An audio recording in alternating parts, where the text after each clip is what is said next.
이를 설교하겠습니다. 영원히 지속되는 형통을 가지고 싶습니까? 창세기 39장 21절에서 23절입니다. 여호와께서 요셉과 함께 하시고 그에게 인자를 더하사 전옥에게 은혜를 받게 하시매 전옥이 옥중제수를 다 요셉의 손에 맡김으로 그 재반 사물을 요셉이 처리하고 전옥은 그의 손에 맡긴 것을 무엇이든지 돌아보지 아니하였으니 이는 여호와께서 요셉과 함께 하심이라. 여호와께서 그의 범사에 형통케 하셨더라. 아멘. 여기서 형통하다가 원어로 찰나인데요. 앞으로 나아가다, 발전하다, 형통하다라는 뜻입니다. 여러분, 우리가 생각하는 형통에 대해서 생각을 좀 해보고 싶습니다. 여러분들이 생각하는 형통은 무엇입니까? 통상 계획하는 모든 것들이 큰 걸림이 없이 쭉쭉 앞으로 나아가는 것, 우리가 형통이라 말합니다. 어떤 일을 하면서 방해자가 없이 하는 일이 술술 잘 풀리는 것, 우리가 형통이라 말하고 있습니다. 삶에 큰 어려움이나 곤란이 없는 삶, 형통이라 말하고 있습니다.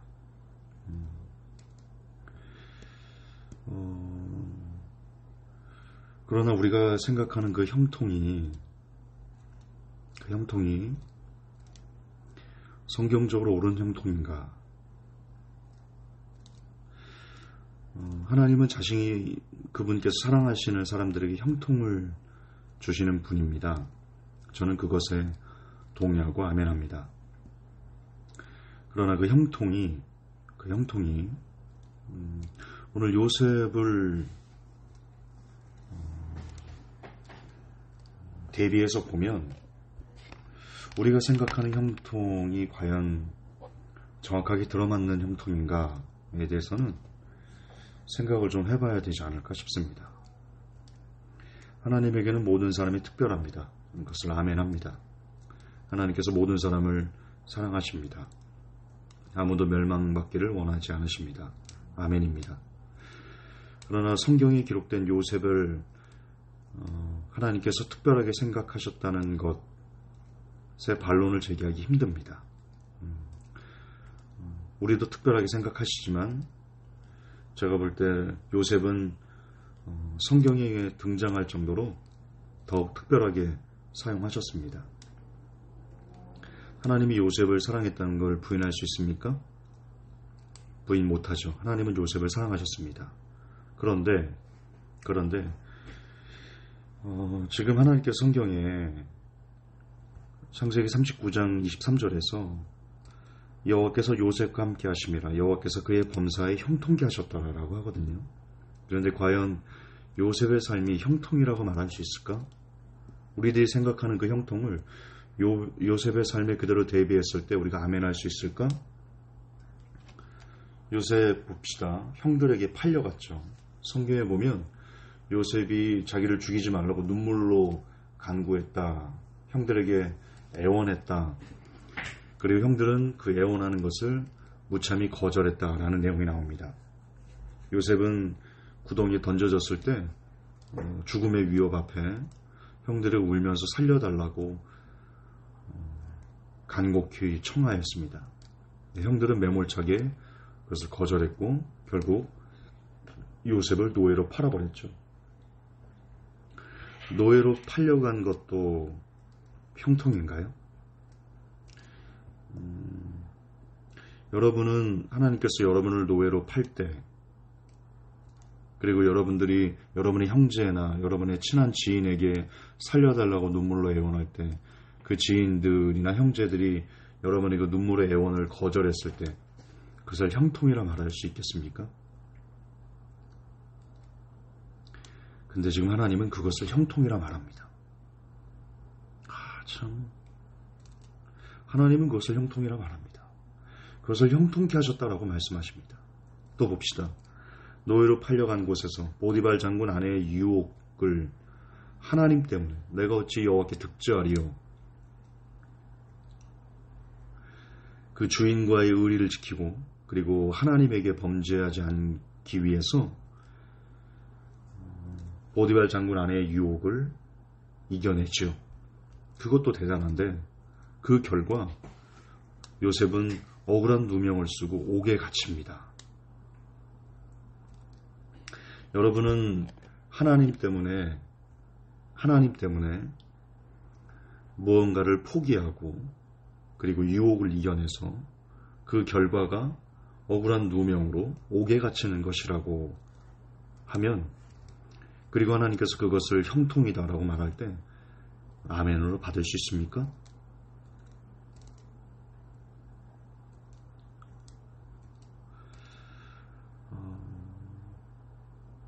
지금 하나님은 그런 요셉에게 형들에게 팔려가고 보디발 장군 아내의 유혹을 하나님 때문에 이겨내고 그럼에도 불구하고 옥에 갇힌 요셉에게 하나님은 다음과 같이 말씀하십니다. 여호와께서 요셉과 함께 하심이라 여호와께서 그의 범사에 형통케 하셨더라. 어떻게 이것이 아멘 될까?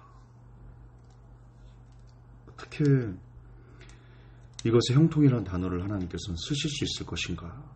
그리고 어떻게 이것을 우리 보고 아멘하라고 하시는가?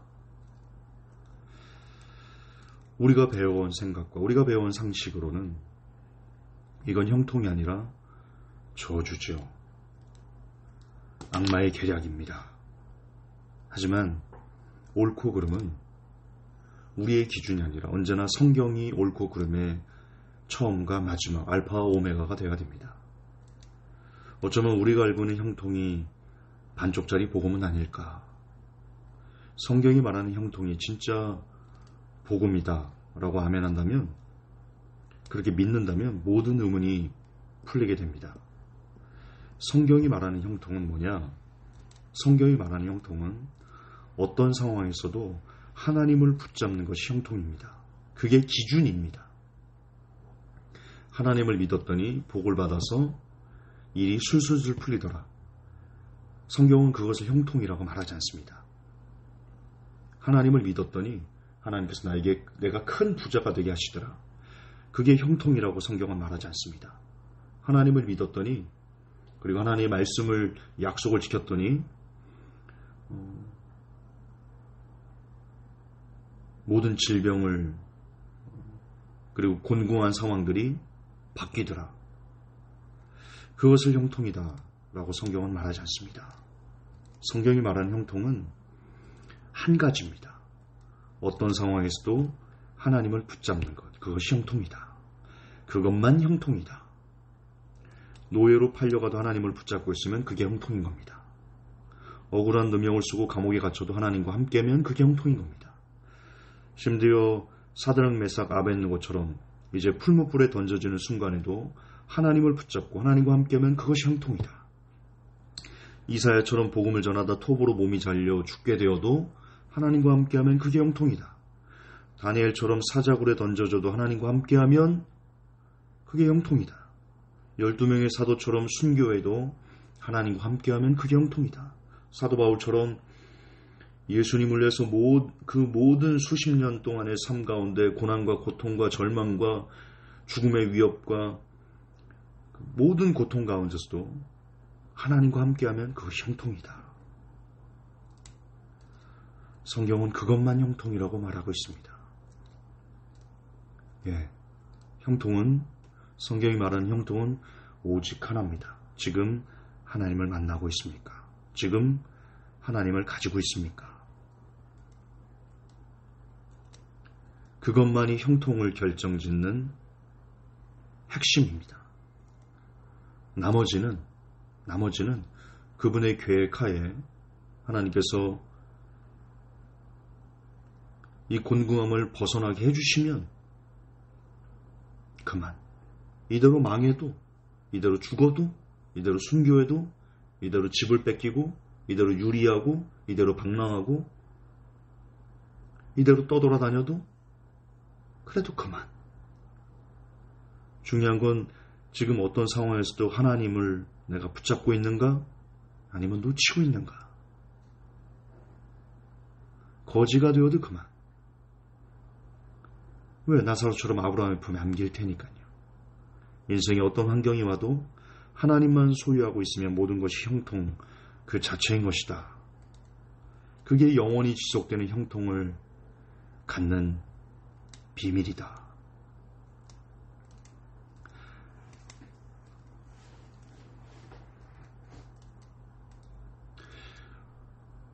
우리가 어려움이 처할 때 하나님에게 형통을 구합니다. 그리고 작정 기도를 합니다. 우리의 기도의 방향이 잘못되지 않았나. 예를 들어 우리 피부에 뽀드락지가 났는데 사실은 그 뽀드락지가 난 이유가 우리 속에 중병이 걸려서라면 의사에게 뽀드락지만 제거해달라고 해서 그렇게 때를 쓸 때 의사가 그 원인을 아니까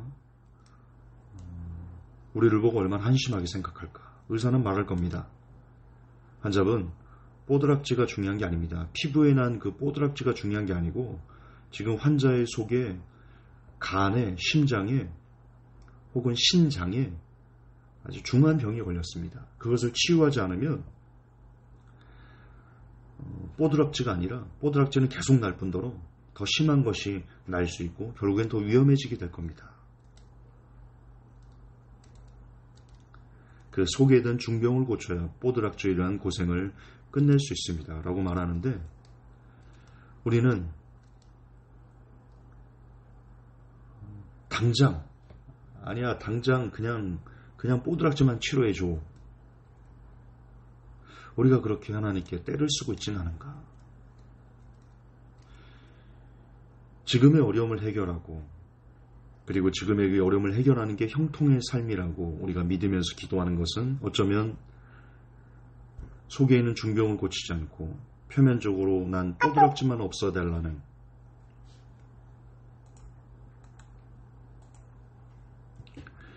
그런 어리석은 기도는 아닐까. 여러분 정말 영원히 지속되는 형통을 가지고 싶습니까? 그러면 우리는 기도를 바꿔야 됩니다.